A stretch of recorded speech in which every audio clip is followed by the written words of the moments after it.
आपण पाहत आहात भास्कर पब्लिकेशन प्रस्तुत BBL मराठी, बातमी निपक्ष, सदैव दक्ष।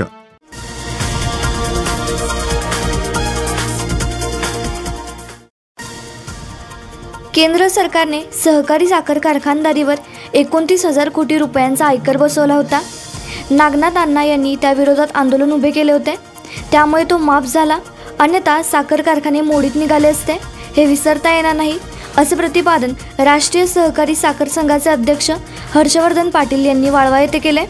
येथील हुतात्मा संकुलाच्या वतीने क्रांतीवीर नागनाथ अण्णा यांच्या 102व्या जयंतीनिमित्त आयोजित केलेल्या कार्यक्रमात ते बोलत होते। अध्यक्षस्थानी माजी मंत्री शिवाजीराव नाईक होते।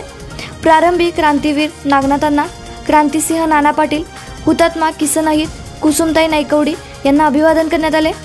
पाटील म्हणाले, आज नव्या पिढीपुढे आदर्श कोणाचा ठेवायचा हा प्रश्न आहे।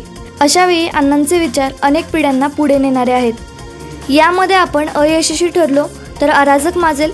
सहकारात अण्णांनी आदर्श निर्माण केला। केंद्र सरकारने आणि राज्य सरकारने एकत्रित येऊन शेतकऱ्यांकडे विशेष लक्ष देणे गरजेचे आहे।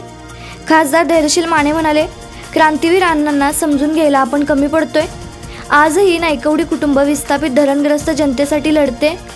राज्यभरातील धरणग्रस्तांना न्याय मिळावा म्हणून मुख्यमंत्री यांनी नागनाथ अण्णा यांच्या नावाने महामंडळ स्थापन करण्याचा शब्द दिला आहे, त्यासाठी आम्ही सारे प्रयत्नशील आहोत। वैभव नाईकवडी म्हणाले, अण्णांनी दुष्काळग्रस्त जनतेसाठी आशिया खंडातील सर्वात मोठा पाणी परिषदेचा लढा उभा केला, त्यामुळे सरकारला कृष्णा खोरे महामंडळ स्थापन करावे लागले, तर धरणग्रस्तांसाठी सरकारला पुनर्वसनाचे कायदे करायला भाग पाडले।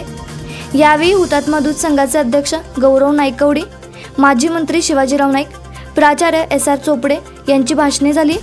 हर्षवर्धन पाटील यांना साखर कारखानदारी समोरील अडचणींचे आणि विविध मागण्यांचे निवेदन नाईकवडी यांनी दिले। यावेळी पाठपुरावा करू असे आश्वासन पाटील यांनी दिले। हुतात्मा बँकेचे अध्यक्ष किरण नाईकवडी, प्राचार्य सुषमा नाईकवडी, बाजारच्या कार्यवाह नंदिनी नाईकवडी, वीर धवल नाईकवडी, कारखान्याच्या संचालिका विशाखा कदम, वसंत वाजे, बाळासाहेब पाटील, अजित वाजे, यशवंत बाबर उपस्थित होते। बाळासाहेब नाईकवडी यांनी आभार मानले।